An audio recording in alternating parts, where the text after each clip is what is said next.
Hi to all of you. Greetings from my channel. I hope today is going really well for everyone. Please hit the subscribe button and give this video a like before the video starts. At the Forrester mansion, Katie, Donna, and Brooke cringe as Eric coughs. Brooke explains she came by to spend some time with her sisters and asks if Eric is going to the office.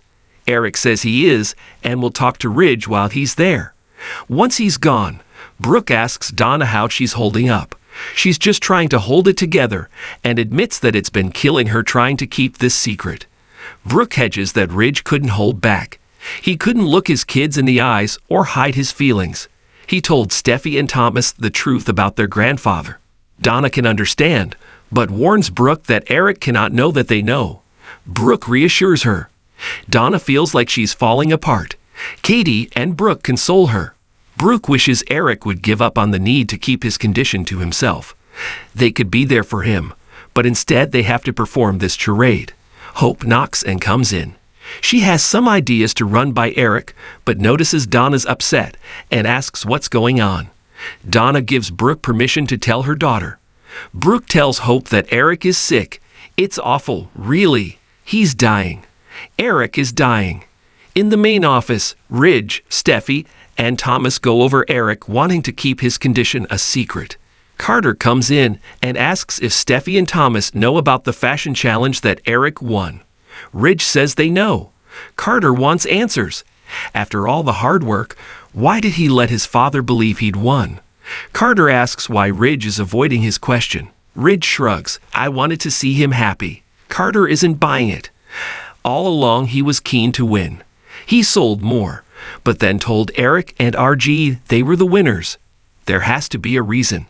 Just then, Eric walks in and chuckles about his office being used as a conference room. He doesn't want anyone to sit behind this desk, though. Ridge assures him that no one will. He won the challenge.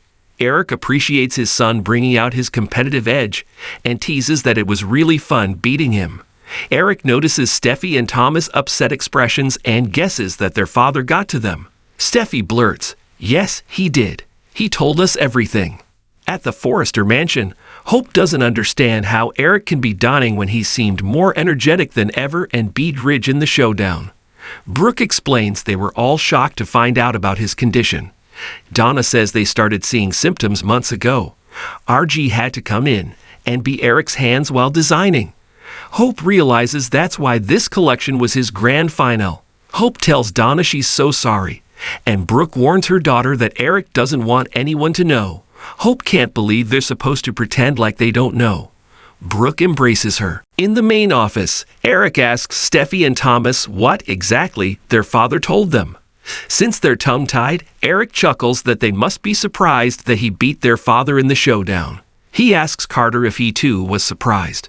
Carter definitely was and tells Eric that he looks forward to him sitting behind his desk for years to come. He exits, telling Ridge he'll catch up with him later. Eric tells his grandchildren the story about the stapler and tells them that these will be great days at Forrester, even though his time is limited. Ridge, you wanted me to just retire. But life is meant to be lived, and I intend to live every day of my life until my last.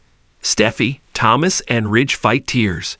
At the Forrester mansion, Brooke tells Hope that Steffi and Thomas have been told about their grandfather and were as shocked and upset as she is. Hope can't get over Eric believing they'd pity him. Katie explains it's his decision how he wants to live his life. Donna adds that he doesn't want sorrow and tears. They'll have to treasure every moment they have with him and live and love him in the moment. Resolving to honor Eric's wishes, the emotional Logan sisters and Hope gather for a group hug. At the office, Eric tells Ridge, Steffi, and Thomas he's not going anywhere anytime soon, especially not after his greatest achievement. Ridge agrees it was his finest hour.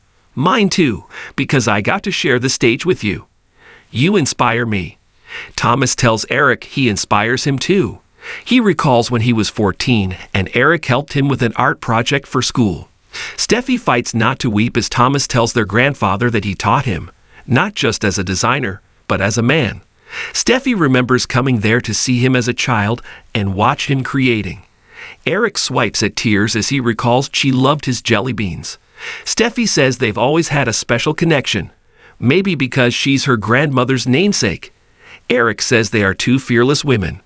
Ridge tells his dad, "Everyone gets it from you, the great Eric Forrester." Eric chokes up and gathers his grandchildren in his arms for a hug. Steffi and Thomas sob in his arms as they hold him tight. Tears shine in Ridge's eyes as he watches. At the cabin, Hope thanks Brooke for the candles, and her mother takes in the romantic setup and asks if this is why she asked Katie to watch the kids. She snarks, "Would you like me to bring you some lingerie too?" Hope gawps, "Mom." Brooke narrows her eyes and reminds Hope she knows how she feels about her relationship with Thomas. She understands that she wants to try and move on with her life and maybe have a little fun. But why does it have to be with Thomas? Hope says they have a bond. They know each other, they trust each other, and she doesn't have to beg for his undivided attention. Brooke reminds her daughter that attention was once unwanted and obsessive. Hope says it's not anymore. Everything is fine. How can you help this Thanksgiving? Bring them home. In the design office, Luna lets RG know how nervous she is to meet his sister, Steffi, who is an icon. RG agrees that Steffi's a big deal, but he's sure Luna will be one day too. He hears that the newest designer at Forrester has really taken a liking to her, and his big sister will find her just as beautiful and charming as he does. They kiss. In the Cliff House, Finn soothes Steffi, who is upset about her grandfather dying. He suggests they reschedule tonight. Steffi doesn't want to do that. She's already sent the kids off with her mom and is looking forward to meeting the young woman who is spending so much time with her brother. Finn finds it wild that his cousin is working at Forrester. It's quite the coincidence. Steffi says RG's her biggest fan. He deserves a sweet woman. Finn tells her that his mother always said the same thing about him, and look how that turned out. They kiss. At the cabin, a knock comes at the door. Hope calls out, "Thomas, you're early." She opens the door wearing black lingerie. Liam is there and gawps, looking around behind her to take in the romantic setup. Hope asks Liam what he's doing there. He realizes Beth isn't there and asks what she's doing. "Are you expecting Thomas?" She tries to close the door on him, but he wants to discuss the scantily clad elephant in the room. He never asked her how far things had gone with her and Thomas because he didn't think he wanted to know. But now, Hope chirps, "Now you know." At the Cliff House, Finn greets Luna and RG, who has brought wine. Steffi tells Luna how nice it is to meet her. Luna tells her cousin she still can't believe she's in lay. It's surreal. RG goes on about how helpful she was with Granddad's collection. Steffi marvels that Luna wasn't intimidated by working on Eric's greatest collection ever.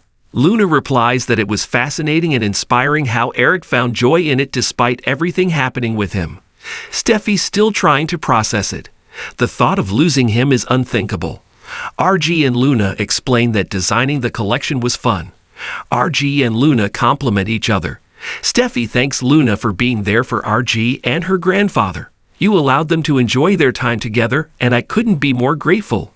Finn says dinner is warmed and ready to eat, and then he and Steffi stumble all over themselves to explain why they ordered, in rather than cooking. "We've been, busy." Luna can't wait to try it, and Finn observes that she sounds as sensitive and caring as ever. Steffi talks about security and how excited she is to be back, to work with RG, and to get to know Luna better. They toast to the future. In the design office, Thomas concludes a work call and Brooke appears. "Oh good, Thomas. You're still here." He has to go. He has dinner plans. Brooke would like to talk to him before he goes to see Hope. Thomas doesn't want to be late. Brooke says it's been an emotional day and suggests he instead spend time with his sister or his father. Thomas muses, "Anyone but your daughter." "Look, I get it. Brooke, you still have misgivings."